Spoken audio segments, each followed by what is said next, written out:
En esta oportunidad vamos a hablar un poquito de el trabajo con estructuras en C++. Eh, Podemos asumir que la estructura es un tipo de dato definido por el usuario y en muchos de los aspectos coincide con algunos de esos ya apuntados de las clases. Miremos principalmente cómo es el trabajo de estructuras cuando se pasan a los métodos por parámetros por valor o por parámetros por referencia. Una estructura nosotros la podemos entonces concebir como una colección de variables de diferente tipo agrupadas bajo un mismo nombre. O, como ya lo dije, entonces un tipo de dato definido por el usuario. Las estructuras dijimos entonces que principalmente vamos a hacer énfasis en el paso por valor y paso por referencia. Lo que en últimas vamos también a implementar entonces es un doble encapsulamiento. Si miramos la gráfica acá de la derecha, entonces encontramos el recuadro en amarillo que está haciendo alusión entonces a la cápsula más grande, que en este caso es la clase, y el recuadro interno verde entonces hace referencia a una estructura que vamos a denominar estudiante, que tiene tres miembros, una que corresponde al nombre, uno que corresponde al código y otro que corresponde a la nota. Acordémonos que los miembros, tanto de un objeto como una estructura, o los atributos, tanto de un objeto como una estructura, entonces pues son los que nosotros necesitamos.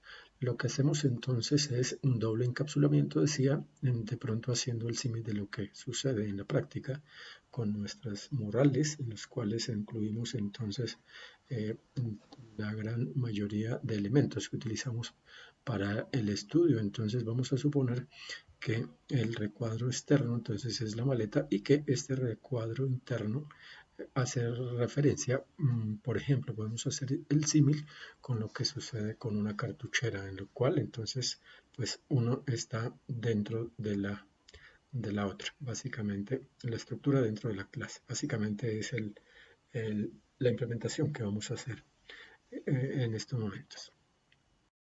Para poder hacer acceso a los miembros de la estructura, entonces debemos utilizar operadores para poder hacer entonces, por decir algo acá, si yo quiero escribir un 4.5 en el campo de la nota, entonces ya directamente no lo puedo hacer porque el campo nota no es directamente propietario de la clase, sino es de miembro de una estructura. Como tal, entonces hay que hacer uso de un operador punto o de un operador flecha.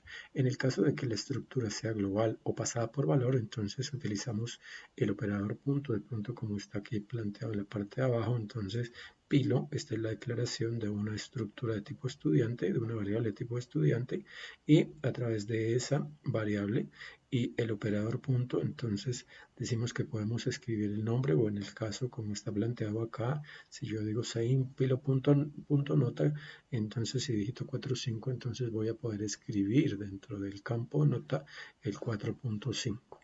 El punto, asumiéndolo entonces para trabajar estructuras globales y estructuras por valor.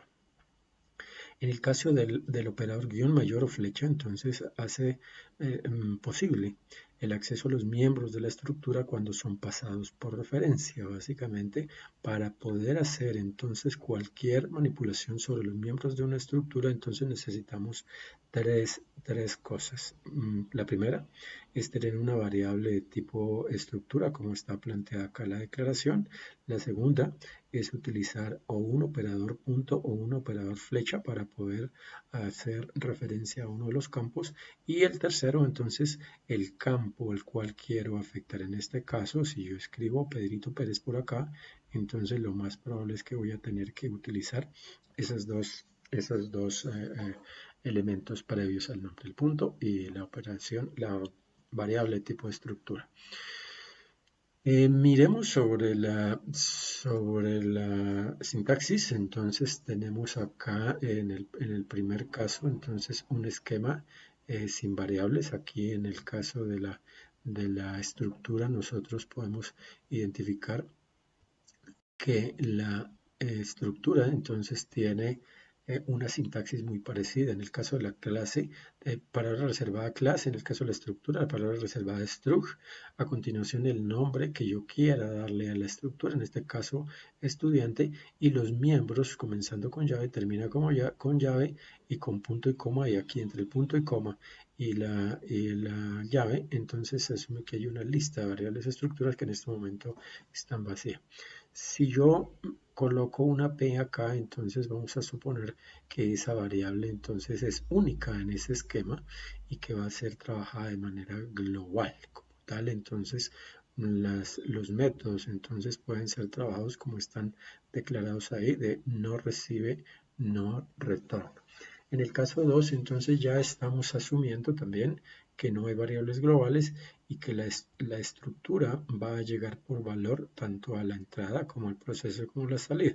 Básicamente este es el esquema que estamos interesados en mirar cómo lo manejamos, que es entonces a través del paso por valor. En este caso sería un paso por valor de una estructura a un método.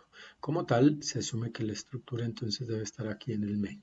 Y en el caso 3, entonces ya nos estamos dando cuenta, en el caso del asterisco, podemos deducir de que entonces el parámetro que llega ahí entonces no es un valor, sino es una dirección, es una referencia como tal. Nuevamente aquí sigue vacío, no hay variables globales, no hay variables globales, y aquí al incluir la P entonces será una única variable global de tipo estudiante. Miremos sobre el compilador un poquito la implementación entonces de la parte de las estructuras para mirar a nivel general su funcionamiento. Inicialmente les decía que está por global, no lo vamos a mostrar global. Básicamente tenemos aquí entonces el mismo esquema, una estructura que llame estudiante con los mismos 3 miembros, el nombre, el código, la nota, y acá entonces lo que estamos asumiendo, se asume que la estructura llega por valor, entonces estoy haciendo uso del operador punto en todos los casos, tanto en la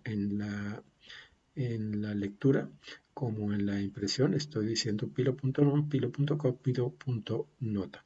Y en el caso de la función principal, entonces está la declaración de la variable tipo estructura que llamé X, y la estoy asociando entonces a la clase con el operador de ámbito de resolución, y a los métodos pues simplemente entonces como es por valor entonces le estoy dando entonces en este caso X. Por algunos motivos que ya determinamos, que básicamente es la imposibilidad de imprimir de forma correcta los datos, entonces estamos haciendo la invocación directamente dentro de la entrada del método de salida para poderlos imprimir. Entonces, miremos la ejecución en el caso de la estructura pasada por valor. Tenemos entonces el nombre, digámosle que es Julio. Tenemos que es el código, por decir algo, 12. Digámosle que la nota es 3.5. En ese caso, pues lo único que estamos haciendo entonces es tomando datos y mostrando datos. Se asume que acá entonces pues la cuestión es que a la estructura la estamos efectivamente pasando por valor. Y en el caso de la referencia, entonces nuevamente el esquema ya lo habíamos presentado. Entonces además de utilizar el asterisco, estoy utilizando entonces el operador guión mayor en todos los casos, el anterior punto y ahora el operador guión mayor. La variable sigue siendo la misma, y lo único que hago entonces, ya como es por referencia, entonces le antepongo el ampersand al nombre de la variable, y se asume que pues exactamente pues el funcionamiento pues es el mismo del caso anterior. Digamos que el código es 127 y que la nota es 4.8, es exactamente el mismo, solo que en esta oportunidad estamos haciéndolo por referencia. Un poquito para mirar cómo trabajar entonces.